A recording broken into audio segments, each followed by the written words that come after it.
Hello, j'espère que vous allez bien. Aujourd'hui on se retrouve dans un nouveau vlog et je ne suis absolument pas à la maison comme vous pouvez le voir. Aujourd'hui je vais faire supportrice dans une compète. C'est un sport que je suis jamais allée voir. Là ça va changer un petit peu parce que du coup c'est quand même une compète de power. Donc on va voir, mais je pense que ça doit être plutôt sympa. Je suis en train de prendre mon petit déj pendant que y en a qui font des courses pour des petits trucs qui manquaient pour la bouffe, après la pesée, tout ça. Manger de la brioche avec du nocciolata. Et ça c'est beaucoup trop bon. Et là je mange, on va faire débat. Je mange ceci. Bon, ils mettent du sucre, mais pour moi ça n'existe pas, c'est du sucre glace sur ça. Ça, on est d'accord que c'est une bugne. Voilà. Parce que ça, chez nous ils appellent ça une bugne. Enfin des fois je vois écrit bugne. Pour moi ce sont des beignets. Ils ont marqué des oreillettes je crois. Les oreillettes, c'est pas des oreillettes, c'est des bugnes. Donc pour vous les bugnes, est-ce que c'est plat ou est-ce que ça ressemble à des beignets? Voilà, c'est le débat du jour. Après il faut que j'aille quand même me préparer. Bon, le son est peut-être moins bon que d'habitude, mais parce que du coup j'ai pas pris mon micro. Bref, et sinon hier on est allé se balader dans une galerie marchande. J'ai fait du shopping. Est-ce que je vous laisse imaginer le premier magasin dans lequel je suis allée? La Fnac? Tout à fait. J'ai acheté que 2 livres. Du coup j'ai pris à H&M un sweat comme je prends sans arrêt, n'est-ce pas? Mais il est un petit peu vieux violet. Voilà. Ensuite j'ai été à Bershka. J'ai trouvé un pantalon cargo comme ça. Et en fait il est resserré au pied. Du coup ça change. Et il est assez léger, donc je pense là pour cette fin d'hiver, printemps, etc. ou les jours pluvieux de l'été, ça sera nickel. Et ensuite du coup je vous parlais de la Fnac. Est-ce qu'on peut en parler? Je peux me cacher derrière le livre tellement il est là. C'est la suite du Prieuré de l'Oranger que j'ai acheté. Et vu que j'ai l'édition Toc Tac, je me suis dit le jour où je veux lire celui-là mais qu'il n'y a plus l'édition Toc Tac, je serai grave deg, etc. Parce que j'aurai pas les domaines dans ma bibliothèque. Enfin voilà, donc je l'ai pris. Mais genre on est d'accord qu'il est énorme, il y a genre 1100, il y a des brouettes de pages. Par contre ce qui est trop bien avec les trucs comme ça, c'est que ça peut laisser ouvert. Donc c'est trop facile pour lire. Parce que sinon lire ça et le tenir dans la main au bout d'un moment, horrible quoi. C'est pas possible. Et j'avais vu quelque chose en avance, que j'avais capturé d'écran, que j'avais fait une capture d'écran, etc. Regardez-moi cette beauté. Donc du coup c'est la chasseuse et l'alchimiste. Déjà franchement la couverture, même le dos là, il est magnifique. Et là on a un joli petit dessin. Voilà. Bref, voilà, je pense que vous connaissez mon addiction pour les livres, enfin pour les beaux livres. Et celui-là, quand j'ai lu les résumés en plus, il a l'air trop bien. Donc, voilà pour ça. Et c'est déjà bien suffisant. Bon, je vais vite finir de m'occuper du riz. Je vais aller me préparer parce qu'après sinon je vais être à la bourre. Et on va encore me dire, c'est toujours la même qu'on attend. Wally walou. Enfin bref, bon, allez. C'est parti, de toute manière, je vais vous emmener avec moi.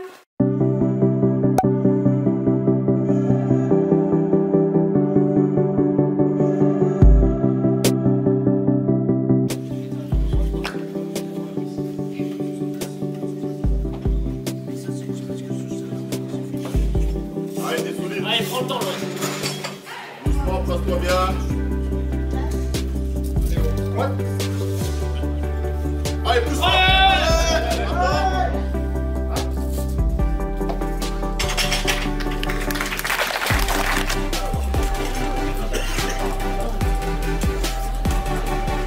Allez, je prends la main. Allez. Doucement.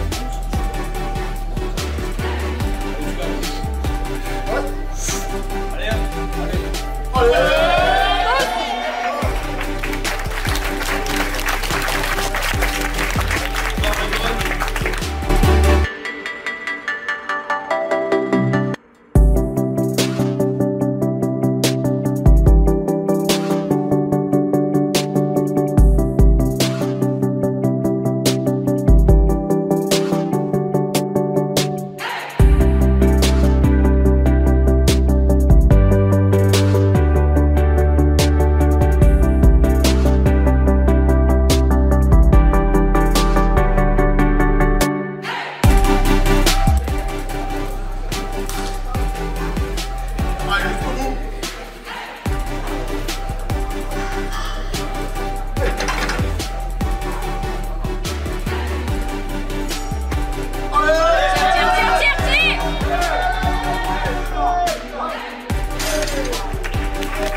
mon Théo. Ah, exactement.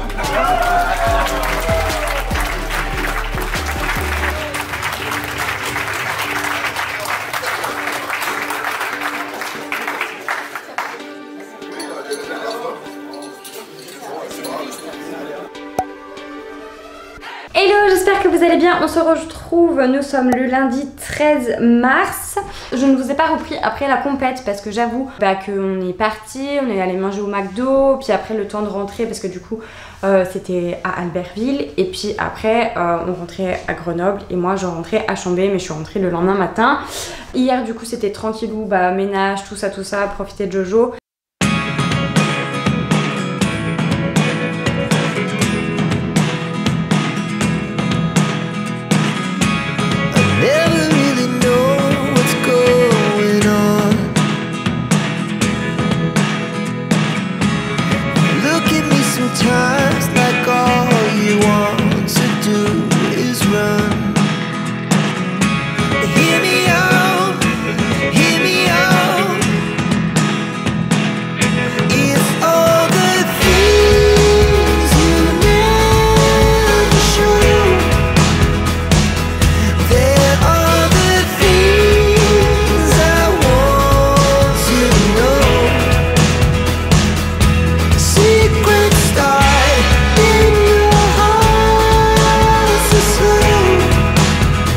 Ensuite, j'ai été faire les courses. Là, il faut que je me prépare à manger. J'ai dans ma petite casserole, ouais, je sais, mon évier est plein, ne faites pas attention.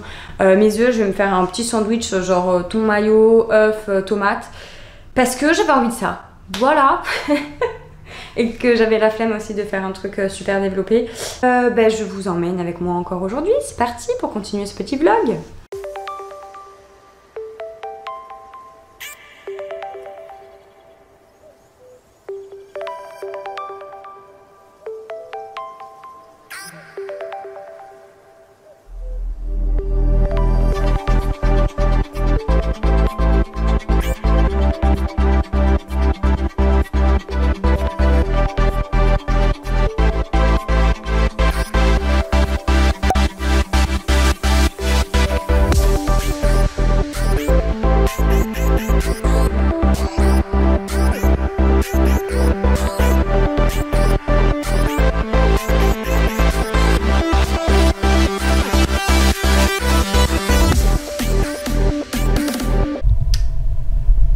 Ça, c'est le thème d'un prochain réel Insta.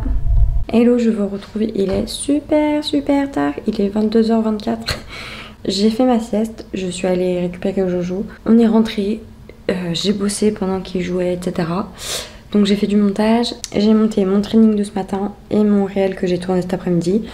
Ensuite, on a mangé tout ça, toto, blabla. J'ai bossé sur les rushs de la compète pour les envoyer aux personnes concernées. Et ensuite, j'ai fait mes mails là, la fin de mes mails. Donc je vais aller prendre ma douche et ensuite j'irai lire un petit peu. Parce que du coup, j'ai fini ma lecture de Troublemaker. Je vous ferai un petit update lecture. Et donc j'ai sorti mon prochain livre de ma palle et je vais donc commencer Captive. Parce que j'ai une de vous qui sur Insta m'a dit qu'elle l'avait lu là, etc. Et que genre elle était hypée de ouf. Elle m'a dit tu vas trop aimer et tout. J'ai dit bon allez, je me lance, je prends celui-là dans ma palle et let's go. Donc j'ai hâte de voir ce que ça va donner. Et voilà, je vais faire tout ça et je vous retrouve plus tard. Bon, je vous retrouve, j'ai pris ma petite douche. Du coup, je voulais vous faire mon petit update sur le livre Troublemaker. Troublemaker, du coup, qui est ce livre-là, donc de Alfreda Henry, aux éditions Hugo Roman. Donc, je vous en ai parlé vite fait dans le dernier vlog. Donc, c'est une romance contemporaine entre un homme qui est hyper sombre et une femme hyper lumineuse. Les deux étant voisins. Ils vont se rencontrer d'une certaine façon qui est mine de rien hyper glauque, on va pas se le cacher. Et donc dans ce roman on va alterner le point de vue de June qui est l'homme sombre et de Hazel qui est la femme lumineuse. Et donc c'est quelque chose déjà que j'adore parce que je trouve qu'il y a beaucoup plus de détails et j'aime savoir ce que l'autre personnage pense également. Du coup ça c'est genre déjà un gros point, je sais souvent que je vais aimer l'histoire. Ensuite du coup on part sur quelque chose de pas aussi stéréotypé que je me le pensais, dans le sens où je m'attendais à ce que ce soit un peu une histoire bateau, etc. Là on est vraiment mêlé à une espèce d'affaire sanglante policière, donc on a une enquête, etc. Et nos deux personnages principaux sont mêlés à ça. Et j'ai trouvé ça super chouette. Seul petit hic par rapport à l'enquête, je trouve que dans la deuxième partie du roman, du coup, ça va assez vite, mine de rien, alors que le début était plutôt lent. J'aurais aimé un peu plus... Enfin, j'ai été hypée par l'enquête en fait, et c'est vrai que j'aurais bien aimé plus de détails, même si à la base c'est pas une romance policière quoi. Bref, voilà pour ça. Et ensuite, donc June, même si on est censé le détester, bah au final moi genre je l'ai grave aimé du début à la fin. Il y avait, je sais pas, il y avait un côté de sa personnalité, il avait beau être noir et sanglant et repoussant, froid, etc. Bah au final je me suis grave attachée à lui. J'ai vu que dans les avis il y avait des personnes qui s'étaient pas attachées à lui et avaient pas trop aimé. Moi au contraire, bah du coup je l'ai bien aimé. Hazel, bah c'est une perle, franchement elle est toute douce, toute mignonne, mais en même temps elle est quand même forte et elle a quand même du caractère. J'ai beaucoup aimé. C'est pas un coup de cœur, mais en tout cas c'est un bon... J'ai mis 4 sur 5 je crois sur Glyph. Au début du livre on a une petite note de l'auteur parce qu'apparemment moi c'est le premier roman que je lis d'elle, donc du coup c'est vrai que j'ai pas eu un visuel sur ses autres romans. Là elle précise que c'est beaucoup plus sombre que ce qu'elle a l'habitude d'écrire, et donc c'est un peu un trigger warning parce que oui il y a quand même un peu de violence, et l'enquête, le sujet qui ressort de cette enquête là est quelque chose qui est assez un peu dramatique et horrible mine de rien. Mais vu qu'elle rentre pas dans les détails vraiment à 100%, ça passe. C'est pas horrible, enfin c'est pas choquant je dirais. C'est une bonne lecture pour moi, pas coup de cœur mais bonne lecture, donc je vous la recommande. Maintenant j'ai sorti de ma palle Captive tome 1, qui est aussi une petite brique mine de rien parce qu'il y a quand même 550 pages. J'ai hâte du coup de voir ce qu'il en est. J'ai envie de me plonger dedans là, vous n'imaginez même pas. Une fois que je pose la caméra là, je fonce, je plonge dedans. Là il est 23h06, je veux parler encore d'un petit sujet. Bon du coup vous m'en voulez pas, je me suis mis à l'aise, un peu plus tranquillou. J'ai aussi tourné un peu la lumière parce que sinon je suis aveuglée. J'espère que vous m'entendez bien quand même. Je joue dans la chambre d'à côté, donc j'essaye de pas trop parler fort. Je voulais parler de l'anxiété sociale et revenir en fait sur la compète de Power du coup que je suis allée voir, parce que pour moi ça a été je dirais ça a été un grand pas, mais c'est une épreuve un petit peu pour moi, je vais pas dire le contraire, dans le sens où bon, j'ai toujours été hyper timide et j'ai toujours eu du mal à aller aux endroits que je connaissais pas, des endroits où je sais qu'il y a des gens que je connais pas, etc. Vous pouvez demander autour de moi quand on me demande d'aller au bar, je sais pas, sortir. Ouais, quand il faut que je rencontre des gens que je ne connais pas, même si je leur parle pas forcément, que j'aille dans des villes que je connais pas, etc. C'est toujours la croix et la bannière. Je panique, je fais des crises d'angoisse, c'est hyper dur en fait parce que je me sens pas à l'aise, je me sens pas dans ma bulle, je me sens en insécurité en fait complètement, genre c'est panique à bord. Et là je suis contente de au final comment s'est passé tout ça, parce que j'ai pas fait de crise de panique, je me suis sentie bien, je me suis sentie ouais j'étais sereine, sachant que à certains moments forcément bah, j'étais toute seule quand les loustiques passaient sur le plateau, etc. Je me suis pas sentie mal, j'ai même parlé avec une dame, j'ai rigolé avec une dame, j'ai un petit peu parlé avec une fille, j'ai aussi rencontré une de mes abonnées là-bas. Enfin, je veux dire, j'ai réussi à quand même parler, à m'ouvrir un petit peu, ouais, à me sentir à l'aise, on va dire, sans vraiment être en panique. Et c'était important pour moi de parler de l'anxiété sociale, dans le sens où, comme je le disais, j'ai toujours été timide et j'ai toujours eu un peu peur. Et en fait, il est vrai que depuis que je suis sur les réseaux sociaux, pas que je côtoie plus dans la vie quotidienne des nouvelles personnes, j'ai pas de collègues de boulot en physique comme ce que je pouvais avoir quand j'étais à l'usine avant. Je sors beaucoup moins parce que bah il y a aussi Jojo. Mine de rien, ça m'a un peu renfermée dans une bulle. Pourtant c'est quand même hyper contradictoire parce qu'au final bah, j'ai quand même une audience, il y a quand même des personnes avec qui je parle via les réseaux, mais dans la vie quotidienne je suis beaucoup plus recluse que ce que je pouvais l'être avant. Pourtant par exemple quand je fais des salons, forcément je parle avec vous, etc. Et là je sens quand même la coupure. Comment dire, la dernière fois que j'ai fait le salon de Paris ou le salon de Toulouse, ça commence à faire, c'était avant le Covid, donc ça fait genre 2 ans bientôt, 3 ans. Là en juin je vais faire le salon de Toulouse, j'y retourne, pas sur un stand, donc je serai un peu plus libre de mes mouvements et je sais que on n'attend pas de moi que je sois statique et que j'attende que les gens viennent me voir ou des trucs comme ça, parce que ça me met hyper mal à l'aise, déjà parce que je me dis mais personne va venir me voir en fait, quel est l'intérêt de venir me voir, voilà.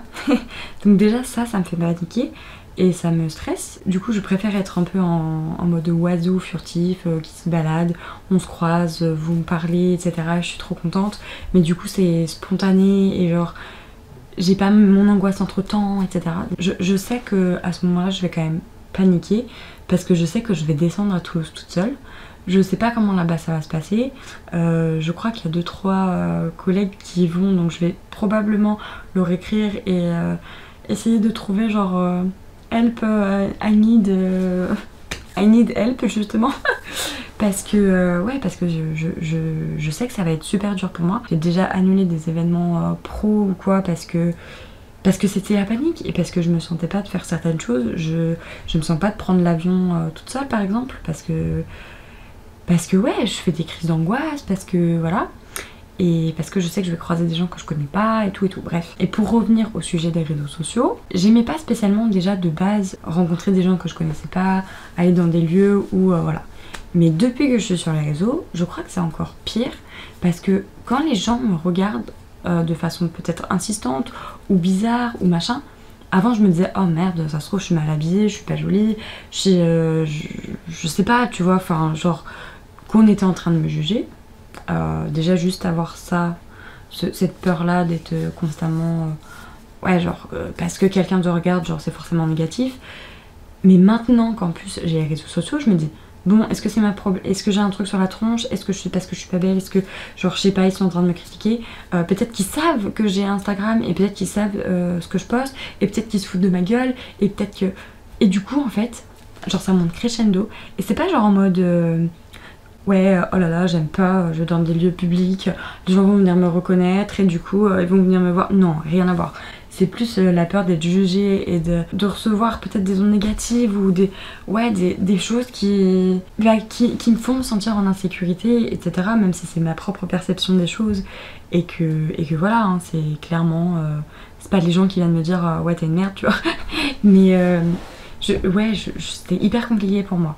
Et là du coup d'aller à une compète comme ça pour aller soutenir, sachant que du coup je savais pertinemment que j'allais avoir des moments entre guillemets de solitude, même si en soi c'était pas trop le cas. J'étais avec eux dans les backstage pendant les pauses entre les 3 mouvements, après j'étais du côté de la salle quand les 2 loustiques passaient sur le plateau, enfin moi je les ai filmés etc, mais c'est pareil, du coup vu que je les ai filmés j'étais occupée à faire quelque chose, donc je pense qu'aussi psychologiquement c'était plus facile pour moi de me sentir à l'aise parce que mine de rien je faisais quelque chose que j'ai l'habitude de faire aussi. J'ai pas conduit pour aller là-bas parce que ça aussi c'est pareil, conduire dans un endroit que je connais pas, c'est toujours l'angoisse pour moi parce que je sais pas, ouais, j'angoisse en fait. J'ai jamais été habituée, enfin j'ai toujours plutôt été habituée à genre non mais de toute façon tu peux rien faire sans moi, donc de toute façon je t'emmène par-ci, je t'emmène par-là, et quand t'as été toute ton enfance comme ça, en fait t'as du mal après à te débrouiller toute seule, et même si je me suis beaucoup plus émancipée et que genre j'ai pris mes responsabilités et que je fais beaucoup de choses plus par moi-même, c'est vrai que c'est quelque chose qui m'a fait manquer de confiance en moi, et donc je me sens parfois pas capable de faire certaines choses. Et en fait c'est ça le truc, c'est de sortir de ma zone de confort et de me dire putain meuf, t'es pas une incapable en fait, tu peux faire plein de trucs, bouge-toi le derche, et voilà. Raison de plus de pourquoi je pense que j'ai jamais fait de compète, parce que genre ça m'angoisse. Je vais monter sur scène, il va y avoir plein de gens en face de moi, si mon posing il est pourri, et si je panique, et si ça va pas, et non, et si mon tanny coule, et si genre j'ai pas la shape qu'il faut, et que genre après justement en plus, parce que forcément quand t'es sur les réseaux, on attend quelque chose de toi quand tu fais ce genre de choses, mais forcément tu mets un peu entre guillemets ta crédibilité visible, tu vois. Et du coup je me dis punaise, si je rate, si ça va pas, et si machin, et puis punaise, les gens ils vont me regarder, je vais voir du monde en face, je vais perdre mes moyens, et derrière en backstage ça va se passer comment, je vais être toute seule, je vais pas savoir où est-ce qu'il faut que j'aille, et puis s'il faut que je conduise, etc. Jusqu'à ma compète, comment ça va se passer, enfin Alors que je sais potentiellement que je serai sûrement encadrée dans le sens où bah, j'aurai mon coach. Donc si mon coach il est là pendant ma prépa, logiquement il devrait pouvoir être là quand il y a ma compétition. Et peut-être que j'aurai des proches qui seraient avec moi, des trucs comme ça. Ça me bloque et je me ferme moi-même des opportunités de développement ou de je sais pas, mais d'accomplissement de moi-même parce que j'ai peur, parce que ça m'angoisse, parce que ça me stresse. Là je me dis j'ai réussi à faire un petit truc en plus, même si aussi la motivation de me dire je suis là pour soutenir des personnes parce que ça me tient à cœur, parce que ça compte, etc. Forcément ça m'aide aussi à prendre sur moi, parce que je me dis je le fais pas pour rien en fait, je le fais pas juste comme ça pour le kiff, je le fais parce que je sais que c'est important, parce que je sais que ça va faire plaisir, parce que ça me fait plaisir. Et c'était la première fois que j'allais voir une compète de power et je trouvais ça super cool. L'ambiance elle était trop bien, enfin ça m'a motivée de ouf. Franchement, pourtant c'est pas mon sport du tout. Mais je sais pas, de voir les pertes des gens, de voir les gens qui les poussent au derrière encore plus, etc. Tu te dis punaise, c'est trop cool. C'est vrai que tout englobé, genre franchement j'ai passé une super journée. Bref, voilà, donc tout ça pour dire que parfois il faut féliciter ces petites victoires. Donc je me dis bravo à moi-même de pas avoir fait de crise d'angoisse, de crise de panique, de pas m'être rétractée on va dire et d'être y allée. On doit commencer par des petits trucs et ces petits trucs vont nous redonner confiance pour que petit à petit on fasse de plus grosses choses et qu'on avance et encore et encore et encore. Et voilà, donc si vous êtes dans le même cas que moi, je sais ce que c'est, je sais quelle bagarre avec soi-même c'est. Et je pense qu'on peut y arriver et j'ai espoir d'y arriver et d'un jour en avoir rien à faire et de me dire un jour peut-être je pars sur un coup de tête, je prends l'avion, vas-y, je pars quelque part. Ou alors je vais voir tel événement mais on s'en fout, vas-y je conduis et tout, je vais là-bas. J'espère un jour être comme ça et c'est ces petites choses là comme d'être allée à la compète qui font qu'un jour potentiellement j'y arriverai parce que je sors de ma zone de confort petit à petit et je suis contente de faire ça et je sais que si moi j'y arrive, si tu es dans le même cas que moi, je sais que tu peux y arriver et c'est juste qu'il faut batailler, se sentir aussi un petit peu entouré et voilà. Sur ces belles paroles, je vais clôturer ce vlog. J'espère qu'il vous aura plu. Il est temps que je vous laisse, je vais lire un petit chapitre et j'irai me coucher et on se retrouve bientôt dans une nouvelle vidéo. Des bisous.